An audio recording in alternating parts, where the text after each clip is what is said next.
बहुत बहुत स्वागत है आपका। मेरे साथ आज राजस्थान के शिक्षा मंत्री और पंचायत राज विभाग के मंत्री मदन दिलावर जी हैं। हम इनसे जानेंगे कि बीते कुछ महीने में जब से ये मंत्री बने हैं उसके बाद राजस्थान की शिक्षा व्यवस्था में इन्होंने किस तरीके के बदलाव किए हैं और इसके अलावा कुछ बयानों को लेकर भी बीते समय में ये चर्चा में रहे हैं, तो हम उन पे भी बात करेंगे अलग से।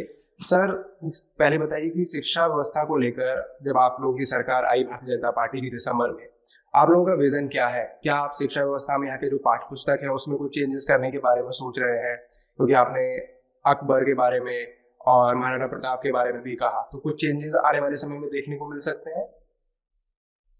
मैं कोई चेंजेस नहीं कर रहा, पर जो पहले से निर्देश हैं, आदेश हैं सरकार की, उनकी पालना कराना सुनिश्चित कर रहा। क्योंकि सब जगह पहले से ये आदेश है कि कोई भी विद्यालय इस समय में विद्यालय न छोड़े और छात्रों को पढ़ाए। कुछ जो अध्यापक गण हैं वो विद्यालय छोड़ जाते हैं, कभी पूजा के नाम पर, कभी भैरू जी की पूजा के नाम पर, कभी बालाजी की पूजा के नाम पर, कभी नमाज पढ़ने के नाम पर। हमने कहा कि ये अब नहीं चलेगा, आप बच्चों की पढ़ाई में ध्यान रखें। जो छात्र हैं हमारे लिए उनका हित सर्वोपरि है, ये हमने कहा है। दूसरा, क्योंकि एनसीईआरटी की पुस्तकें हैं यहाँ लागू होती हैं जी, लेकिन उनके कुछ पाठों को विलोपित करके पिछली सरकार ने और अच्छा नहीं किया। यह भी सच है कि प्रदेश को भी, प्रांत को, प्रदेश सरकार को यह अधिकार है कि कुछ वहां की जो संस्कृति के, वहां के जो बलिदानी है, क्रांतिकारी है, उनको जो प्रेरणा दे सकते हैं, नाम जोड़े।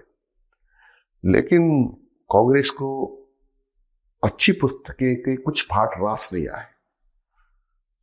हमने कमेटी बिठा रहे हैं हम लोग, वो कमेटी हमको सलाह देगी क्या कर सकते हैं, हम उस आधार पर आएगा निर्णय करेंगे।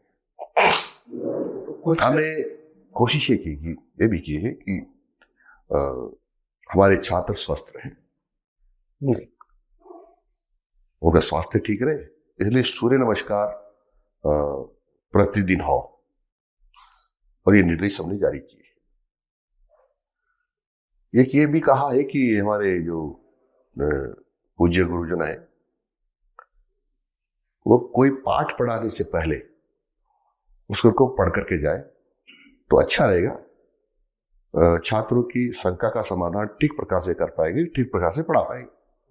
और सर, राजस्थान में ये भी देखा गया बीते कुछ समय में आपने कई शिक्षकों पर कार्रवाई भी की, उनको 400-500 किलोमीटर दूर उनके चार्ज लेने को बोला।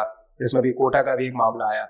उसमें वहाँ के विद्यालय के लोगों का या वहाँ के शिक्षकों का कहना है कि जैसे आपने कहा था कि धर्मांतरण और लव जिहाद वाली बात, उनका कहना है कि इस तरीके की कोई चीज नहीं है। इस पे अगर आप क्या कहना चाहते हैं? मैंने कोई कार्रवाई नहीं की। 4.5 लाख जहां अध्यापक गण हो और कोई 10-20 के खिलाफ कार्रवाई हो जाए तो कोई कार्रवाई नहीं कहलाती है। सामान्य प्रक्रिया है, ये चलती रहती है।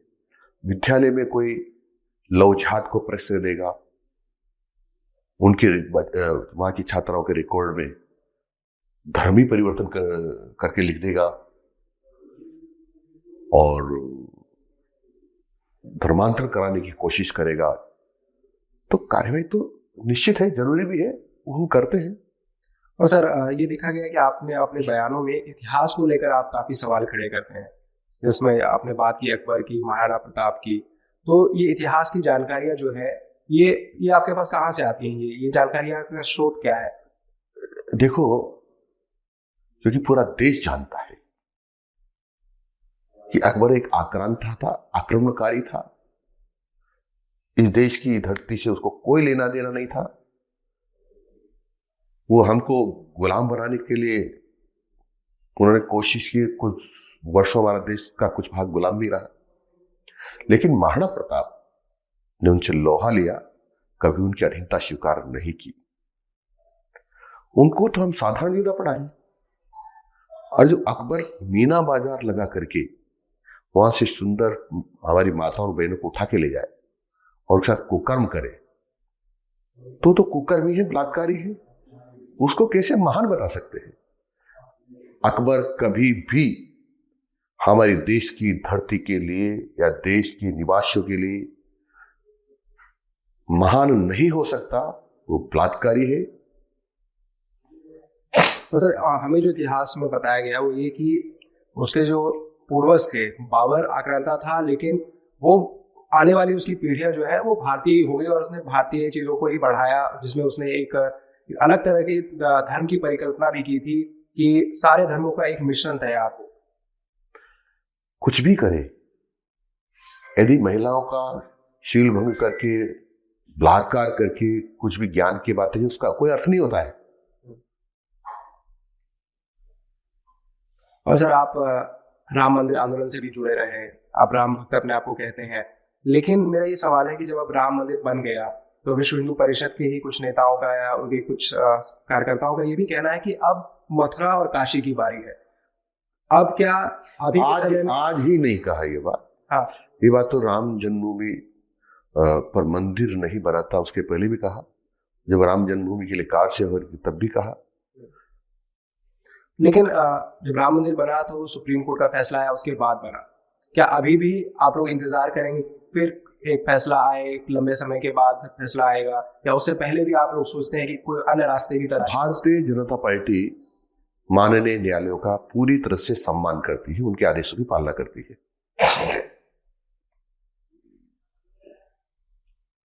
लेकिन सर विश्व हिंदू परिषद में तो एक सुगबुगाहट है कि मंदिर जल्द से जल्द बन जाना चाहिए मथुरा और काशी में। विश्व हिंदू परिषद की सुगबुगाहट नहीं है, ये पूरे देशवासियों की इच्छा है, और वो लगातार ये बात कहते रहते हैं कि ये तो पहली झांकी है, मथुरा काशी बाकी है।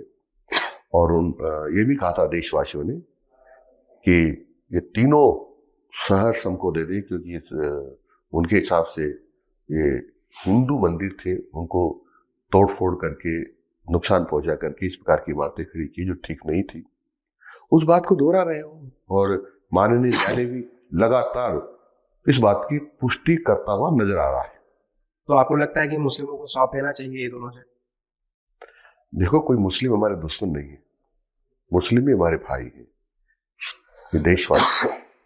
परंतु मुझे भी अधिकार नहीं है कि उनकी कोई पुरातन धर्म को नष्ट करके, जो यहाँ के निवासी हैं लोग, उनकी बात कर रहा हूँ, जो यहाँ के वास्तव में जिनका है, उनके खिलाफ हम कोई कार्रवाई की बात नहीं करते। जो इस भारत माता से प्यार करता है, जिस देश में पैदा होकर भी अपने आप को इस भारत माता का पुत्र मानता है, वो तो देशवासियों के साथ है। कुछ ऐसे आक्रांताओं के जो वंशज है वो इस प्रकार की नेगेटिव चर्चा करते हैं, उससे कोई ज्यादा लेना देना नहीं है। और सर आपका ये मानना है कि जो पाठ्य पुस्तकों में जो दक्षिण पंथ के विचारक है, चाहे हेडगेवार है चाहे सावरकर है, उनको भी पढ़ाया जाना चाहिए? क्या आप अब शिक्षा मंत्री हैं तो ऐसे परिवर्तन लाएंगे? ऐसे सभी देशभक्तों को, क्रांतिकारियों को, मातृभूमि के लिए प्राण न्यौछावर करने वालों को जरूर पढ़ाना चाहिए। लेकिन ये देश की धरती क्रांतिकारियों, बलिदानियों, देशभक्तों की है। इसमें अनंत देशभक्त और क्रांतिकारी हुए, सबको एक साथ पढ़ाना बहुत मुश्किल है। पर किसी न किसी कक्षा में, किसी न किसी कक्षा में 2-2, 4-4 को उनको उल्लेख होना चाहिए। और एनसीईआरटी जो पुस्तकें लिख रही है वो इस काम को कर भी रही है। तो क्या उसमें हेडगेवार और सावरकर या और जो दीनदयाल उपाध्याय? वीर सावरकर जी महान देशभक्त है। उनको दो कांग्रेस, वो मुगलों की सरकार, अंग्रेजों की सरकार इतनी घबराती थी कि उनको 2 जन्मों का कारावास किया। यानी वो चाहते थे कि फिर पैदा हो जाएगा ही। 40 साल जेल में रहे, काला पानी की सजा उन्होंने वो की। उनको तो पढ़ना ही चाहिए, उनको उसे प्रेरणा मिलती है, उनको वो हमारे सबके आदर्श देशवासी हो गए। तो सर आपका जो राजनीतिक सफर रहा है वो करीब 3.5 दशकों से ज्यादा का रहा है, तो उसमें आप 2 बार और मंत्री रह चुके हैं, प्रभुसिंह शेखावत जी के समय में और वसुंधरा जी की सरकार में। क्या उस समय जो भारतीय जनता पार्टी का स्वरूप था, या उस समय के जो नेता थे, और अभी जो मुख्यमंत्री हैं, ये युवा नेता है, पहली बार विधायक बने, तो उस समय जो आप मंत्री थे, उन सरकारों की कार्यशैली में और अभी की कार्यशैली में जब युवा एक नेता जो है वो मंत्री बनते हैं, तो उनमें क्या फर्क आप देखते हैं अपने अनुभव से? भारतीय जनता पार्टी की सरकारें और जो मुख्यमंत्री है वो हमारे वरिष्ठ नेताओं से प्रेरणा लेके, निर्देश लेके, और उनकी छत्रछाया में कोई भी मुख्यमंत्री रहे भारतीय जनता पार्टी के, वो सब काम करते हैं। वो हमारे जो लीडर्स हैं वो हमारे आदर्श हैं। और सर एक अंतिम सवाल होगा मेरा कि अभी देखा गया कि उत्तराखंड ने यूनिफॉर्म सिविल कोड आचार संहिता जो है समान आचार संहिता वो लागू की, तो क्या अन्य राज्य भी इसमें, अब जो भारतीय जनता पार्टी शासित है वो भी इसमें आगे आएंगे और खासकर राजस्थान इसमें आगे कुछ पहल करेगा? देखो, जो आपने बातें कही यूनिफॉर्म की, ये तो निर्देश पहले से ही है। समान कानून आचार संहिता की बात भारतीय जनता पार्टी लगातार करती इस बात को आ रही है जी। तो ये माना जा सकता है कि राजस्थान भी एक राज्य होगा आने वाले समय में। जो भारतीय जनता पार्टी का एजेंडा में है और भारतीय जनता पार्टी के हमारे वरिष्ठ लीडर्स ने तय किया है वो सब कुछ होगा।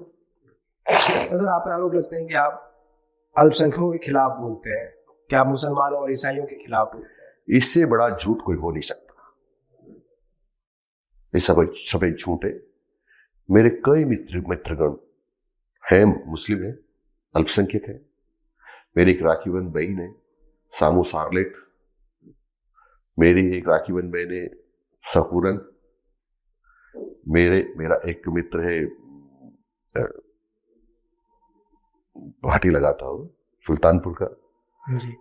तो ये बिल्कुल गलत बात है कि मैं सभी अल्पसंख्यकों के खिलाफ हूं, लेकिन मैं तो हिंदुओं के भी खिलाफ हूं, मुसलमानों के खिलाफ हूं। उनके, वो हिंदू और मुसलमान जो देश को तोड़ना चाहते हैं, ये देश को गाली देते हैं, कौन है जो देश के बारे में गलत सोचते हैं, इस देश का अन्न जल खा करके हिंदू मुसलमान हो, इस देश को नुकसान पहुंचाने का अधिकार किसी को नहीं दिया जा सकता और उनकी खिलाफत करनी पड़ेगी। और सर अब 2 महीने बाद लोकसभा चुनाव है और राज्यसभा में 25 सीटें हैं जो राजस्थान से लोकसभा की, क्या उम्मीद लगा रहे हैं आप लोग कि यहाँ पर क्या स्थिति? ये तो जनता ने तय कर रखा है, हम तो क्या, लीडर्स को थोड़ी कर सकता है। लीडर्स तो कोशिश कर सकता है, उनकी सेवा कर सकते हैं, काम कर सकते हैं, योजनाएं बना सकते हैं, सरकार ठीक चला सकते हैं, पर जनता ने तय कर रखा राजस्थान की नहीं कि भारतीय जनता पार्टी की सरकार सर्वश्रेष्ठ सरकार होती है और देश के प्रधानमंत्री नरेंद्र मोदी सर्वश्रेष्ठ प्रधानमंत्री है, इसलिए उनको वापस प्रधानमंत्री बनाना है। इसलिए राजस्थान में 25 से 25 सीट जिता करके माननीय प्रधानमंत्री जी को संभालना है, ये राजस्थान की जनता ने ठान रखा है। बहुत बहुत शुक्रिया सर समय देने के लिए। धन्यवाद। ये थे राजस्थान के शिक्षा मंत्री मदन दिलावर। और भी खबरों के लिए द प्रिंट के साथ जुड़े रहिए। बहुत बहुत शुक्रिया।